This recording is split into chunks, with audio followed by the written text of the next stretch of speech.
এটা হলো প্রিন্ট মাল, হাফ ইনটেক্স সুপার। আর এটা হলো কটন,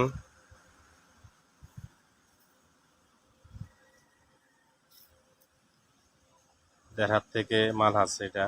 আর এটা হলো লং সাইজ। আর ওদিকে পাট্টা আইন আছে। মোটামুটি যারা হুঁশিয়ারিতে মাল কাটেন আপনাদের জন্য প্রিন্ট এবং কালার কটন,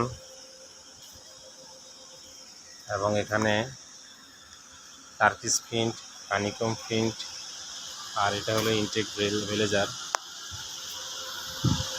যাদের লাগবে ইনশাল্লাহ যোগাযোগ করবেন।